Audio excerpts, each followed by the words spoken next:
Assalamualaikum warahmatullahi wabarakatuh. Pada kesempatan kali ini, saya akan menyelesaikan tugas diseminasi dari mata kuliah Informasi dan Teknologi. Sebelumnya, saya akan memperkenalkan diri terlebih dahulu. Perkenalkan, saya Nadine Aprilia Prameswari dengan NIM 47 dari Prodi D3 Radiologi Institut Teknologi Kesehatan Malang Widya Cipta Husada. Kali ini saya akan membahas tentang kualitas radiografi pada hasil gambar rongsen radiologi.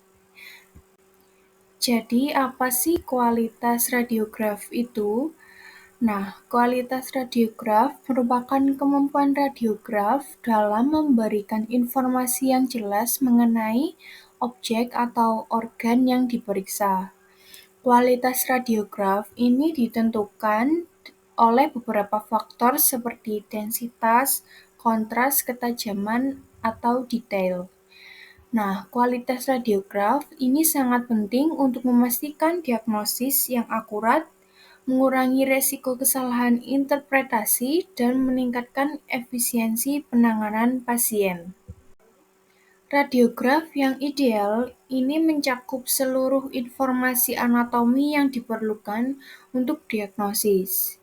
Radiograf harus memiliki densitas dan kontras yang cukup untuk menunjukkan detail tanpa kehilangan informasi yang penting. Geometri yang tepat untuk posisi pasien dan sudut pengambilan gambar juga harus diperhatikan untuk menghindari distorsi atau kesalahan. Nah, proses evaluasi setelah pengambilan gambar juga sangat penting untuk memastikan bahwa gambar yang dihasilkan sudah memenuhi kriteria diagnostik atau belum. Setelah mengetahui apa itu kualitas radiograf, di sini saya akan menjelaskan apa saja faktor-faktor penentu kualitas radiograf itu. Yang pertama yaitu kelengkapan informasi. Radiograf harus mencakup seluruh area anatomi yang menjadi fokus pemeriksaan. Yang kedua yaitu densitas yang tepat. Densitas merupakan tingkat derajat kehitaman radiograf.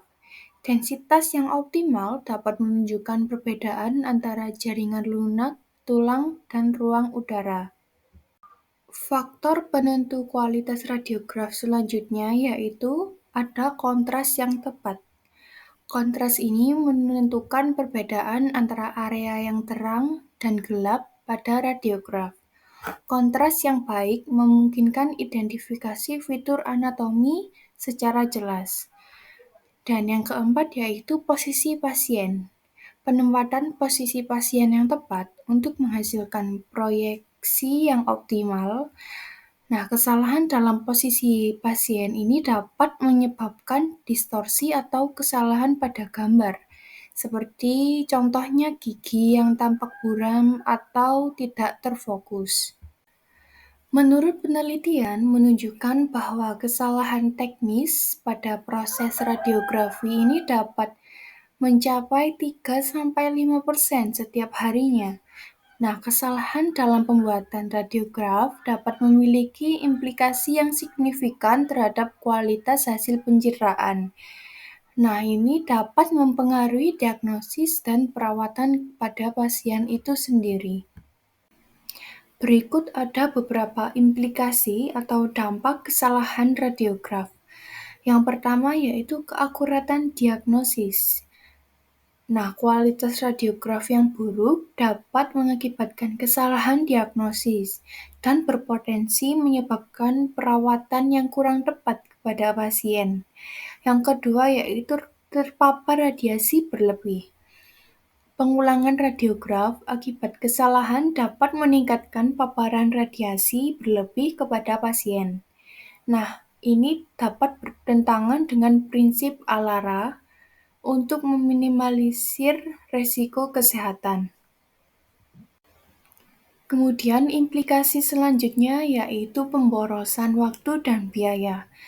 Kesalahan dalam pembuatan radiograf tidak hanya membuang waktu, tetapi juga biaya tambahan untuk mengulangi prosedur. Nah, ini juga dapat menambah beban pada sistem kesehatan. Yang keempat yaitu terlambatnya penanganan. Diagnosis yang terlambat dapat menyebabkan kondisi kesehatan pasien yang lebih memburuk sebelum penanganan yang tepat dilakukan. Nah, ini sangat kritis dalam kasus penyakit serius seperti kanker atau infeksi. Kesimpulannya, radiograf yang berkualitas tinggi ditandai dengan tidak adanya kesalahan dalam posisi pasien, pemrosesan, atau penanganan film. Sebaliknya, kualitas yang buruk dapat mengakibatkan kesalahan diagnosis, perawatan yang tidak tepat, dan pemborosan waktu serta biaya. Demikian informasi yang dapat saya sampaikan. Kurang lebihnya mohon maaf dan semoga informasi ini bermanfaat bagi kita semua. Terima kasih. Wassalamualaikum warahmatullahi wabarakatuh.